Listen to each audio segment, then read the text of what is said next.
boy, mate. Spectrum Gatekeeper here. So I'm sitting in my Sonic pyjamas. You know, I've got a nice cup of tea, black, no milk, with a little bit of grandpa's syrup in it, just to take the edges off. And I'm watching the Nintendo Switch 2 Direct. I'm a Sega guy. I'm a Mega Drive guy. Huge Sega fan. So I'm not normally massively into Nintendo. I only got the Nintendo Switch 1 because of the Mario Odyssey. Don't worry, I'm getting to the Spectrum stuff. Welcome to the Spectrum Gatekeeper, by the way. And I'm sitting there thinking, oh, there's no 3D Mario. There's no Animal Crossing. I'm not really that interested. But I ended up, trying to get an invite anyway. Surprisingly enough, I got an invite to get one. And the reason I'm mentioning this in the Spectrum video is because I sit there thinking, I've got this innate love for gaming. It's just gaming in general. And at my age, when things are going wrong, bits aren't working, stuff's falling off, everybody's saying, oh, mate, you got to lower your blood pressure, you got to lower your weight, you got to lower your everything. You might as well not bloody well be here. What gives you that joy? And I think a lot of you guys feel the same. It's games. And when it comes to thinking about games, the origin of that joy is the Spectrum. That's what started it all for me. That's why my deepest love in all the systems that I've played, all the systems that I've got, is the Spectrum. And I was thinking about the magazines that we used to love. Crash, even Meme Machines, Your Sinclair, Sinclair User, and Meme Machines played a big part when I got into the Sega. But thinking about it, video game magazines, Spectrum magazines, take your mind back, those of you who were there, and those of you who weren't, hopefully you can share a little bit of the nostalgia. Video game magazines, they were almost like our version of social media. And it's funny to think of it like that, but they were. To me, when I used to get my Your Sinclair, so I used to go up the road, go to Drayton Road shops. It was my everything after school. I was super excited. I had my backpack on. I'd go in, I'd see the new magazines, and as soon as I see that new flashy, cover, have a look at the game, I just get excited. You got that cover tape with several games on it. I've got a cover tape near me now. No, they're over there. I was going to grab one just to give an example.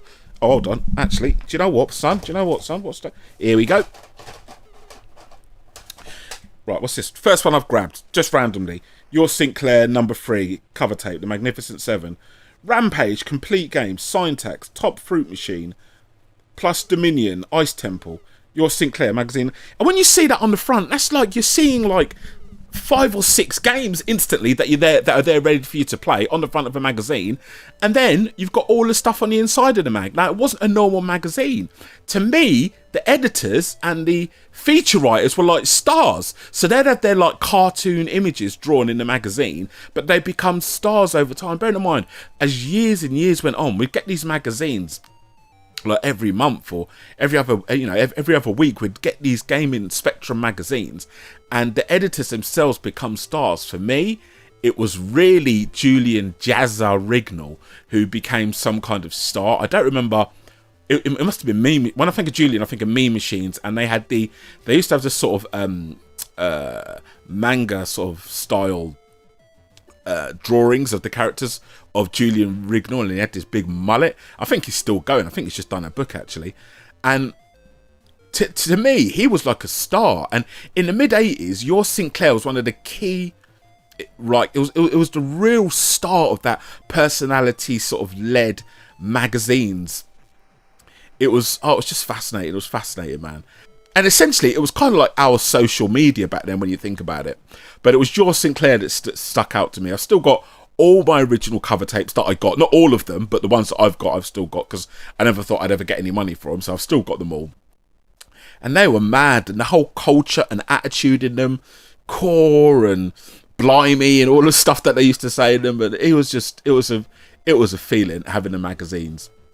Now, to me, these magazines were so essential. And I remember some of the articles were strange. They used to take adverts off the TV and sit them in the magazines and sort of like do their own take on like coffee adverts. And I think there's a website out there where you can still download some of the old magazines and have a look through them and reading them. Now, they were so strange and so bizarre, but just understanding how integral they were as a young teenagers in a young teenager's life in the 90s, in the late 80s. It was just, these magazines were everything, and the anticipation every week to get them, and the letters pages as well. We used to write in for game help and then essentially wait a month to get a reply to your game help. Can you imagine doing that these days? Can you imagine? But magazines to me were almost as part of the Spectrum experience growing up as the Spectrum, especially, like I said, your Sinclair user, Crash.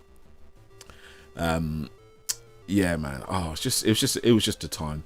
And then obviously you got CVG, Computer and Video Games, Games Master magazine, Mean Machines. I remember being in the library in my old high school, and I used to just sit there, get a whole stack of the magazines, plop them all up, and just sit there reading them. And then I'd come home late from school, and Mum would be like, "Oh, where are you?" "I was at school in the library." "Oh, that's good, isn't it?" "Yeah." All I was doing was read the whole stack of these magazines, and I used to put sellotape on the edges because the edges used to fray by the amount of people who read them. So the actual binder was kind of like thick sellotape. God, my memory's going back. It was like thick sellotape, so I just sit there reading through CVG, reading through Mean Machines. And one of my first memories of being graphically blown away looking at something in these magazines was James Buster Douglas boxing on the Mega Drive. I will never forget how I felt, and that was the moment where I started to be teased from the Spectrum.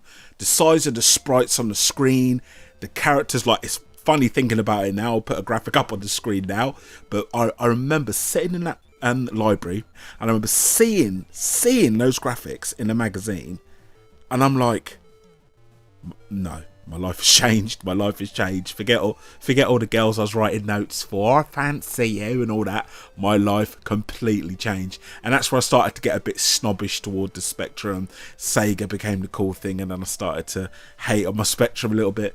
But yeah, oh god, and then obviously, oh god, man, I just remember seeing those graphics. It was like, holy shit, can graphics look this good? This is like nothing the Spectrum could do. And then obviously Street Fighter 2 on the Mega Drive, and then that's when the slow conversion from hardcore Spectrum to Mega Drive took over, and then that was a whole different era of my life, the Sega Mega Drive. But the reason I do the Spectrum channel is because this is where it all started, and this is the most important. If it wasn't for me getting that 1 to 8K Spectrum, I wouldn't have even started this gaming journey. I wouldn't even be sitting in my Sonic pajamas, wouldn't have my feet up, and I wouldn't be watching the Switch Treehouse bloody conference at the age of 46 years old. God, I love gaming. Most importantly, I love my Spectrum. Hope you guys are enjoying the content. I hope you're enjoying your Spectrum. I think there's a lot of people that will be getting the new Spectrum that's coming out as well. When I say the new Spectrum, the one by Retro, I hope you guys are enjoying it. If you're coming to it from a place of, how you say, freshness, you might be like, wow, what is this? Do you know what I mean? And I'm sure it's just a curious little poke for you to have a little look, no pun intended, little poke for you to have a look at. Oh, what's that? Oh, and then it goes into your box, into the drawer to cry and to be left alone for the next 500 years. But for those of us who grew up with it, this Spectrum has an integral place in the heart, as well as the magazines. Tell me about your favourite magazines. Crash, your Sinclair user. What was your favourite magazine? What was your favourite cover tape? See if I can grab another cover tape here. I've got loads. I've got all my cover tapes. I can't believe it. All the ones that I used to get back in the day. What's this one? Your Sinclair number 4, 4-pack. Ninja Hamster. Moonlight Madness. Wizard's Lair. For some reason, I've crossed out Ninja Hamster on the front. It says complete game, but I've crossed it out. I think maybe that doesn't work or something. Maybe it doesn't load. But yeah. Oh dear. Beautiful times. Reminiscing, and that's what we do. Remembering the Spectrum, right? Alright, I'll let you guys go. If you enjoyed the content, click that like button. Share it. Subscribe if you are new. Be easy. Behave yourself. See you later.